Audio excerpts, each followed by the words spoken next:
మరి ఎవరైనా చచ్చిపోతే 3 వద్దుల్లా 5 వద్దుల్లా 9 వద్దుల్లా పక్షికి పెడతాం. ఈ కాకే ఎందుకు ముట్టన్నాయి అంటే దానికి ఒక అర్థం ఉన్నది. ఎందుకంటే కాకి ముడితే మన కర్మ తొలగిపోతుంది.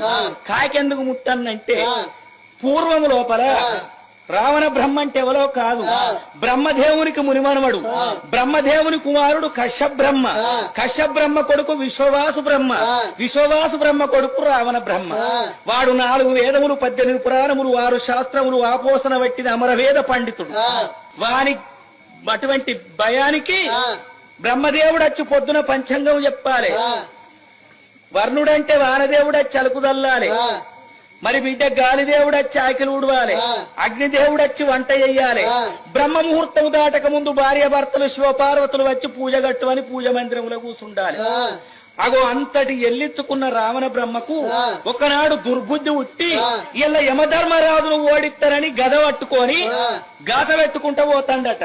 యమధర్మరాజు చూసిండు, కొంచెం పొల్ల కొంగు పడితే మంచోళ్ళ మానం పోతుంది. వాని జోలికి పోయి బిడ్డ చేయి చూపించుకునేందుకు జట్ట కనిపించుడేందుకు, ఆడు మంచోడు కాదు. నవగ్రహాలనే మెట్లు కట్టిండు, సురతి 33 కోట్ల దేవతల ఎట్టి పడుతున్నాడు. ఎన్నన్నా జాగుంటానని యమధర్మరాజు ఉడుకుతాడు. ఉడుకుతా అంటే చచ్చిపోయిన కాకి కనిపించింది. ఆ కాకి యొక్క శరీరము లోపల యమధర్మరాజు తలదాసుకున్నాడు. దాన్ని పరకాయ ప్రవేశము అంటారు. పరులు అంటే ఇతరులు, కాయము అంటే శరీరము. మరి దాన్ని పరకాయ విద్య వచ్చినోడైతేనే అంత ప్రవేశించగలుగుతాడు. కాకి కడుపులో వచ్చి యమధర్మరాజు జాగున్నాడు. మరి రావణ సూర్యుడు యమపురి పట్టం అంతా తిరిగిండు గాని యమధర్మరాజు కనిపించలే. పిరికి బంద కుమ్మరి పిల్ల మట్టికి రాదా, ఇయ్యల్ల కాకపోతే రేపు బయటికి రాదా. విధి అనాడు కాకుండా చంద్రుడు తది అనాడైనా తనకు తాను బయటికి వస్తాడు. దొరకకపోతాడా, ఏడికి పోతాడని వాడు వెనుకకు మరి లంకకు వేయండు.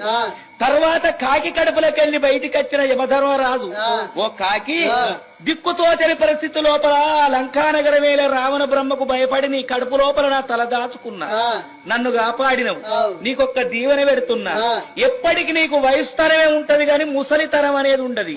అకాల మృత్యువు చేత దత్తవు గాని ఆయుష్ కూడిందని నా ఇచ్చ నేనచ్చిన ప్రాణం దియ్య.